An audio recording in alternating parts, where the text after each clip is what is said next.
Chapter 15 अंधेरे में छुपा सच। अमावस्या रात का समय था। हवेली के आंगन में चांद की हल्की रोशनी बिखरी हुई थी, लेकिन हवेली के अंदर अंधेरा और सन्नाटा एक रहस्य सा फैला हुआ था।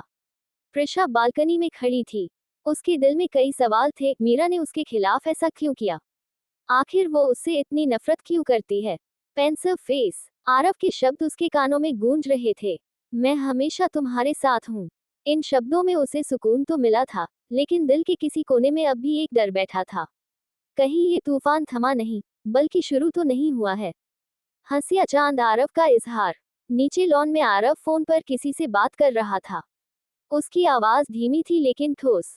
मैं नहीं चाहता कि मीरा के खिलाफ कोई कानूनी एक्शन लिया जाए, लेकिन उसकी हर हरकत पर नजर रखो। फोन काट कर उसने ऊपर देखा, तो बालकनी में खड़ी प्रिशा को देख मुस्करा दिया। वो ऊपर गया और धीरे से उसके पीछे जाकर बोला, इतनी देर तक जाग रही हो? प्रिशा हल्का मुस्कुराई। नींद कहाँ आ रही है? आज जो कुछ हुआ उससे मन अभी भी बेचैन है। आरव ने उसके कंधे पर हाथ रखा। डर मत, अब कोई तुम्हें नुकसान नहीं पहुंचा सकता। वो बात करते करते उसके करीब आ गया। तुम्हारे चेहरे पर जब आंसू देखता हूँ, तो लगता है जैसे किसी ने मेरी आत्मा को चोट पहुंचाई हो, उसने कहा, और हल्के से उसके गालों को छुआ। परिक्रमा करते दिल, प्रिशा की सांसें थम गईं। उनके बीच कुछ पल के लिए सब रुक गया था, वक्त भी, हवा भी। सुबह की शुरुआत। अगली सुबह हवेली में हल्की हल्की हलचल थी। नौकरानी ने बताया कि बुआजी पूजा के लिए सबको बुला रही हैं। आरव और प्रिशा तैयार होकर नीचे आए। मीरा भी वहां थी, लेकिन आज उसका चेहरा शांत था, जैसे कुछ सोच रही हो। पूजा खत्म हुई, तो बुआजी ने सबको प्रसाद बांटा। आरव ने जब प्रसाद प्रिशा को दिया, तो मीरा ने जलन से मुट्ठियां भींच लीं। वो मुस्कुराई, लेकिन उसकी मुस्कान के पीछे आग छुपी थी।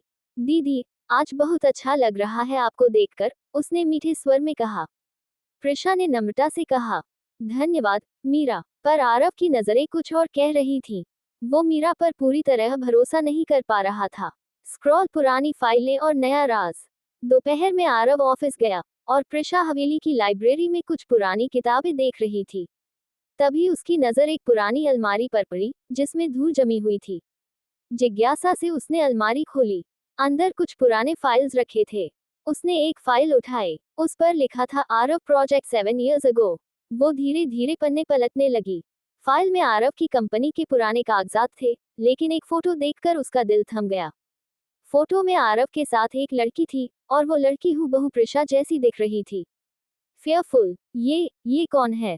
वो तुरंत फाइल लेकर कमरे में बैठ गई। दिल की धड़कनें तेज थीं।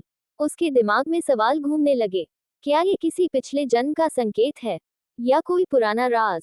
अतीत की गूंज। शाम को जब आरव लौटा तो उसने फाइल उसके सामने रख दी। आरव, ये लड़की कौन है? आरव का चेहरा सख्त हो गया। वो कुछ देर चुप रहा, फिर धीमे स्वर में बोला, वो मेरी पहली मंगेतर थी, रिया कपूर। प्रिशा के चेहरे का रंग उड़ गया। रिया। आरव ने गहरी सांस ली। 7 साल पहले हम दोनों की सगाई होने वाली थी, लेकिन सगाई से एक हफ्ता पहले उसकी मौत हो गई, एक हादसे में। उसकी आवाज भारी हो चुकी थी। उस हादसे के बाद मेरी जिंदगी बदल गई। मैं ठंडा, कठोर और बेरहम बन गया। प्रिशा धीरे से बोली, वो हूबहू मेरी तरह दिखती थी। आरव ने सिर झुका लिया। हाँ, इसलिए शायद जब मैंने तुम्हें पहली बार देखा, तो लगा जैसे किसी ने उसे मेरे पास वापस भेज दिया हो। दोनों के बीच गहरी चुप्पी थी। सिर्फ बाहर गिरती बारिश की आवाज गूंज रही थी। दिल टूटना, दिल का तूफान। प्रिशा के दिल में भावनाओं का सैलाब था। क्या आरव उसे इसलिए चाहता है क्योंकि वो रिया जैसी दिखती है? क्या ये प्यार सच्चा है या किसी पुराने दर्द की परछाई? उसने आंसू रोकते हुए कहा, अगर मैं रिया जैसी दिखती हूँ, तो इसका मतलब ये नहीं कि मैं वही हूँ। मैं प्रिशा हूँ, आरव, और मुझे सिर्फ वैसे ही स्वीकार करो जैसे मैं हूँ। आरव ने तुरंत उसका हाथ थाम लिया। नहीं प्रिशा, मैंने तुम्हें कभी किसी की जगह नहीं दी। मैं तुम्हें इसलिए चाहता हूँ क्योंकि तुमने मुझे जीना सिखाया है। उसकी आंखों में सच्चाई थी।